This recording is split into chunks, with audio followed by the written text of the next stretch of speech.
Okay, good evening, everyone. So before going to already, as we discussed in the previous session, PMS first chapter complete ಆಗಿದೆ, right? Yes, sir. Yes, sir. Okay, first chapter DCT question paper previous ಅಲ್ಲಿ ಏನ್ ಬಂದಿತ್ತು ಅಂತ ಒಂದ್ಸರಿ ನೋಡ್ಬಿಟ್ಟು, so ಆಮೇಲೆ will move in to the second chapter.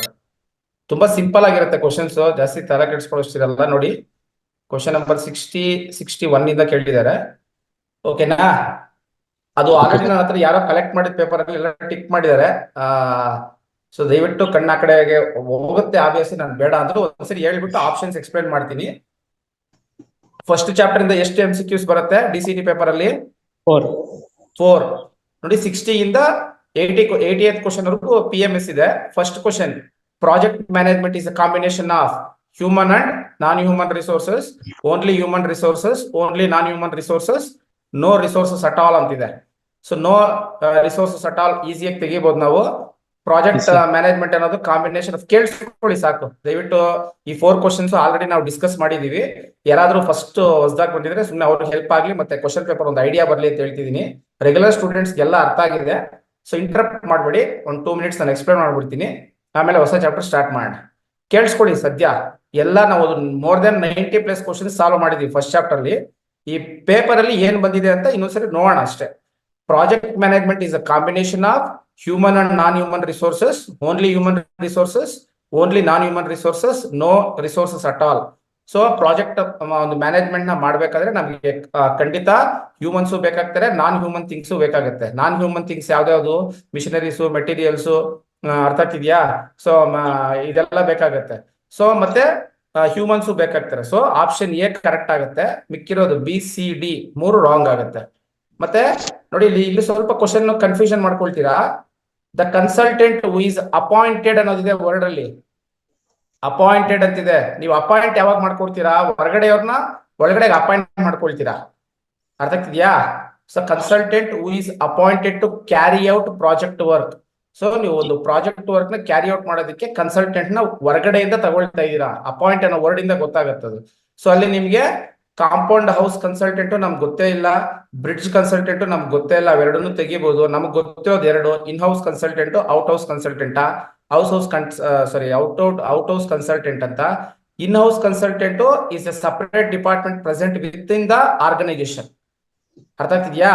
Out house consultant or out side consultant ನಾವು ಹೊರಗಡೆಯಿಂದ ಹೈರ್ ಮಾಡ್ತೀವಿ, ಅಪಾಯಿಂಟ್ ಮಾಡ್ಕೊಳ್ತೀವಿ. ಸೊ ಆಪ್ಷನ್ ಸಿ ಕರೆಕ್ಟ್ ಆಗತ್ತೆ ಅದಕ್ಕೆ. ಈ ಕ್ವಶನ್ ಅಲ್ಲಿ ಏನಾದ್ರು ಡೌಟ್ ಇದ್ರೆ ಕೇಳಿ ಯಾರಾದ್ರೂ. ಅದೇ ಅದು ಮಿಸ್ಟೇಕ್ ಆಗಿದೆ, but it is out side. ಅವ್ರು ಕೊಡ್ಬೇಕಾದ್ರೆ ಔಟ್ ಹೌಸ್ ಅಂತ ಕೊಟ್ಟಿದ್ದಾರೆ. ನೀವು ಎಲ್ಲೇ ಪ್ರಿಸ್ಕ್ರೈಬ್ಡ್ ಬುಕ್ಸ್ ತಗೊಳ್ಳಿ, ಏನೇ ತಗೊಳ್ಳಿ, ಇಟ್ ಈಸ್ ಔಟ್ ಸೈಡ್ ಇರೋದು. ಬಟ್ ಕ್ವಶನ್ ಟೈಪ್ ಮಾಡ್ಬೇಕಾದ್ರೆ ಅದು ಮಿಸ್ಟೇಕ್ ಆಗಿರುತ್ತೆ. ಇಲ್ಲಿ ನಿಮ್ಗೆ ಕ್ವಶನ್ ಅಲ್ಲಿ ಅಪಾಯಿಂಟೆಡ್ ಅಂತಿದೆ. So because of that word we need to choose out house consultant or out side consultant. Okay, bridge consultant ಅಂದ್ರೆ ಅದಿಲ್ಲ ನಮಗೆ. ನಾವು ಬ್ರಿಡ್ಜ್ ಕನ್ಸಲ್ಟೆಂಟು ಇಲ್ಲ, ಕಾಂಪೌಂಡ್ ಹೌಸ್ ಕನ್ಸಲ್ಟೆಂಟು ಇಲ್ಲ. ಅಲ್ಲ, ಅದ್ರ ಮೀನಿಂಗ್ ಬ್ರಿಡ್ಜ್ ಕನ್ಸಲ್ಟೆಂಟ್ ಹೇಳಿ ಸರ್. ಇನ್ನೋಸ್ ಕನ್ಸಲ್ಟೆಂಟ್ ಗೆ ಏನಂತ ಬರ್ತದೆ ಸರ್ ಕ್ವಶನ್ ಆಗಿದ್ರೆ? ಅಪಾಯಿಂಟೆಡ್ ಬದಲು present with in the organisation ಅಂತ ಬರುತ್ತೆ. Consultant who present with in the organisation to help the project work ಅಂತ, to carry out the project work. The consultant who present inside the organisation to carry out the project work ಅಂತ ಕೇಳಿದ್ರೆ in house. Appointed ಅಂತ ಹೇಳಿದ್ರೆ is from out side ಅಂತ ಅರ್ಥ. So it is ನಮ್ಗೆ ಯಾವುದು? Out house consultant or out side consultant. Okay, ಏನಪ್ಪಾ? Out house ಇದ್ರು ಅಲ್ಲಿ ನಾವು ಅದೇ ಆಗ್ಬೇಕಲ್ವಾ ಸರ್? ಹೌದೌದು. ಔಟ್ ಸೈಡ್ ಇಲ್ಲ ಅಂದ್ರೆ ಔಟ್ ಹೌಸ್ ಇದ್ರೆ ಅದನ್ನೇ ಚೂಸ್ ಮಾಡಿ. ಸರ್ ಕ್ವಶನ್ ಇನ್ನೊಂದ್ಸರಿ ಎಕ್ಸ್ಪ್ಲೇನ್ ಮಾಡ್ತೀರಿ? ದ ಕನ್ಸಲ್ಟೆಂಟ್ ಅಪಾಯಿಂಟ್ ಎಲ್ಲ ಕ್ಲಾಸಸ್ ಕೇಳಿದ್ಯಪ್ಪ ನೀನ್ ಫಸ್ಟ್ ಚಾಪ್ಟರ್?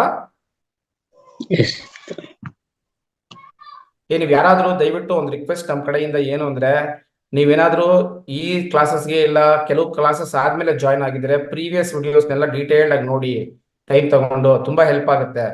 ಸೊ ಈ ಕ್ವಶನ್ ಇನ್ನೊಂದ್ಸರಿ ಹೇಳ್ತಾ ಇದ್ದೀನಿ. ಕನ್ಸಲ್ಟೆಂಟ್ ಅಂದ್ರೆ ಸಲಹೆಗಾರರು ಅಂತ. ಪ್ರಾಜೆಕ್ಟ್ ಅಲ್ಲಿ ಬರುವಂತ ಡಿಫಿಕಲ್ಟೀಸ್ ನ ಸಾಲ್ವ್ ಮಾಡೋದಕ್ಕೆ ಹೊರಗಡೆಯಿಂದ ಒಬ್ಬ ವ್ಯಕ್ತಿ ನಮ್ಗೆ ಸಹಾಯ ಮಾಡ್ತಾರೆ. ಅವ್ರನ್ನ ಕನ್ಸಲ್ಟೆಂಟ್ ಅಂತ ಕರಿತೀವಿ. ಹೊರಗಡೆ ಆದ್ರೂ ಸಹಾಯ ಮಾಡಬಹುದು, ಆ ಪ್ರಾಜೆಕ್ಟ್ ಟೀಮ್ ಅಲ್ಲಿ ಆದ್ರೂ ಇರಬಹುದು. ಅರ್ಥ ಆಗ್ತಿದೆಯಾ ಎಕ್ಸ್ಪರ್ಟ್?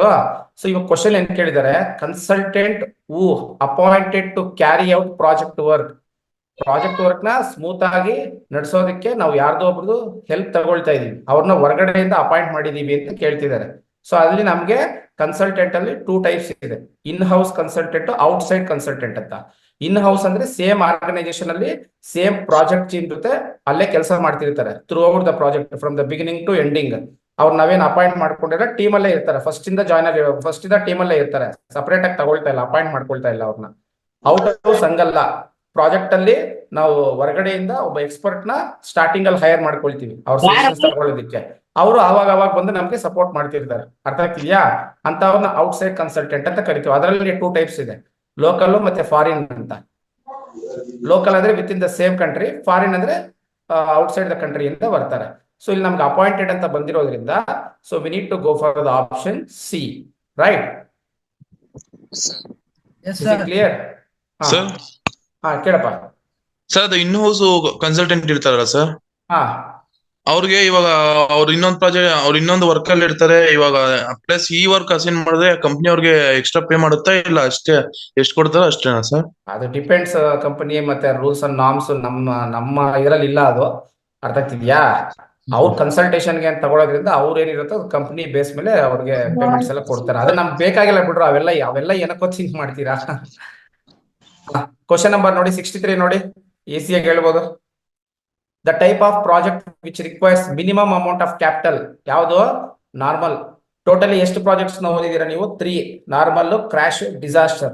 ನಾರ್ಮಲ್ ಟೈಮ್ ನ ತಗೊಳುತ್ತೆ. ಸೊ ಇಲ್ಲಿ ನಮ್ಗೆ ಯಾವುದೇ ರೀತಿಯಾಗಿರಂತ ಓವರ್ ಲ್ಯಾಪ್ಸ್ ಈ ತರ ಎಲ್ಲ ಇರಲ್ಲ, ಫೇಸಸ್. ಮಿನಿಮಮ್ ಅಮೌಂಟ್ ಇದ್ರೂ ಕೂಡ ನಾವು ಸ್ಟಾರ್ಟ್ ಮಾಡಬಹುದು. ಇಲ್ಲಿ ಕ್ವಾಲಿಟಿಯಲ್ಲಿ ಯಾವುದೇ ರೀತಿಯಾದಂತ ಸ್ಯಾಕ್ರಿಫೈಸ್ ಇರಲ್ಲ. ಅಂತ ಪ್ರಾಜೆಕ್ಟ್ಸ್ ನ ನಾವು ನಾರ್ಮಲ್ ಪ್ರಾಜೆಕ್ಟ್ಸ್ ಅಂತ ಕರಿತೀವಿ. ಕ್ರಾಶ್ ಅಂದ್ರೆ ಏನು? ಶಾರ್ಟ್ ಟೈಮ್ ಇರುತ್ತೆ, ಹ್ಯೂಜ್ ಬಜೆಟ್ ಇರುತ್ತೆ, ಮ್ಯಾಕ್ಸಿಮಮ್ ಓವರ್ ಲ್ಯಾಪಿಂಗ್ ನಡೀತಾ ಇರುತ್ತೆ, ಸೈಮಲ್ಟೇನಿಯಸ್ ಆಗಿ ವರ್ಕ್ ನಡೀತಾ ಇರುತ್ತೆ ಕಾಂಟ್ರಾಕ್ಟ್ ತಗೊಂಡು. ಅಂತ ಪ್ರಾಜೆಕ್ಟ್ಸ್ ನ ಕ್ವಾಲಿಟಿ ಇರಲ್ಲ, ಕಡಿಮೆ ಇರುತ್ತೆ ಕ್ವಾಲಿಟಿ. ಅಂತ ಪ್ರಾಜೆಕ್ಟ್ಸ್ ಕ್ರಾಶ್ ಪ್ರಾಜೆಕ್ಟ್ ಅಂತ ಕರಿತೀವಿ. ಡಿಸಾಸ್ಟರ್ ಪ್ರಾಜೆಕ್ಟ್ಸ್ ಯಾವುವು? Undertaken unexpected nature climates like calamities, natural calamities like earthquake, tsunami ಈ ತರದ್ ಬಂದಾಗ ತಗೊಳ್ಳೋದನ್ನ ಡಿಸಾಸ್ಟರ್. ಇವಾಗ ನಾರ್ಮಲ್ ಪ್ರಾಜೆಕ್ಟ್ ಮಿನಿಮಮ್ ಅಮೌಂಟ್ ಬೇಕು ಅಂತ ಹೇಳಿದೀವಿ, ಆಪ್ಷನ್ ಬಿ. ನೋಡಿ 64th ಕ್ವಶನ್ ಈಸಿಯಾಗಿ ನೋಡಿದ ತಕ್ಷಣ ಹೇಳ್ಬೋದು. Hospital, park, play ground, government projects ಎಲ್ಲಾನು ಗವರ್ಮೆಂಟ್ ಅನ್ನೋ ವರ್ಡ್ ಇದೆ. ಸೊ ಈ hospital, park, play ground, government projects ಯಾರಿಗೆ ಮಾಡೋದು? social ಪಬ್ಲಿಕ್ ಅಂದ್ರೆ ಇಟ್ ಇಸ್ ಸೊಸೈಟಿ. ಸೊ ಇವೆಲ್ಲ ಯಾವ್ದಕ್ಕೆ ಎಕ್ಸಾಂಪಲ್? ಹೈವೇ ಕನ್ಸ್ಟ್ರಕ್ಷನ್ ಅಂತಾನು ಕೊಟ್ಟಿದ್ದಾರೆ. ಇವೆಲ್ಲಾನು ಪಬ್ಲಿಕ್ ಅಲ್ವಾ? ಸೋಷಿಯಲ್ ನೀಡ್ಸ್, ಸಮಾಜದಲ್ಲಿರುವಂತ ಬೇಸಿಕ್ ನೀಡ್ಸ್ ನ ಫುಲ್ಫಿಲ್ ಮಾಡೋದಕ್ಕೆ ಗವರ್ಮೆಂಟ್ ಅವ್ರು ಮಾಡುವಂತ ಪ್ರಾಜೆಕ್ಟ್ಸ್ ಇವೆಲ್ಲ. ಕಸ್ಟಮರ್ ನೀಡ್ಸ್ ಯಾವ್ದು? ಕಸ್ಟಮರ್ ನೀಡ್ಸ್ ಎಕ್ಸಾಂಪಲ್ ಯಾಕೆ ಕೊಡಿ?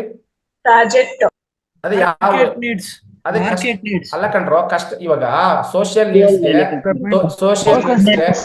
ಹಾಸ್ಪಿಟಲ್, ಪಾರ್ಕ್ ಇವೆಲ್ಲ ಇದೆಯಲ್ಲ, ಹೌಸ್ ಬಿಲ್ಡಿಂಗ್ ಸರ್. ಇವಾಗ ಹೌಸ್ ಬಿಲ್ಡಿಂಗ್ ಆಗಿರ್ಬೋದು, different products, mobile phones, car, bikes ಇವೆಲ್ಲಾನು ಕಸ್ಟಮರ್ ನೀಡ್ಸ್, ಮಾರ್ಕೆಟ್ ನೀಡ್ಸ್ ಬರುತ್ತೆ. ಎಕಲಾಜಿಕಲ್ ಅಂದ್ರೆ ಪರಿಸರಕ್ಕೆ ಒಂದು ಪಾರ್ಕ್ ಬಿಲ್ಡ್ ಮಾಡೋದು, ಒಂದು ಆರ್ಟಿಫಿಷಿಯಲ್ ರಿವರ್ ಮಾಡೋದು, ಒಂದು ಬ್ರಿಡ್ಜ್ ಕಟ್ಟೋದು. ಅರ್ಥ ಆಗ್ತಿದ್ಯಾ? ಟ್ರೀಸ್ ನ ಪ್ಲಾಂಟೇಶನ್ ಮಾಡೋದು, ಈ ತರವೆಲ್ಲಾನು ಎಕಲಾಜಿಕಲ್ ನೀಡ್ಸ್ ಅಂತ ಕರೀತಾರೆ. ನೋಡಿ ಇಷ್ಟು ಸಿಂಪಲ್ ಆಗಿರುತ್ತೆ. Market needs, customer needs. Customer needs ಅಂದ್ರೆ ನಿಮ್ಗೆ ಸ್ಪೆಸಿಫಿಕ್ ಆಗಿ ಜನರು ಬಯಸುವಂತದ್ದು.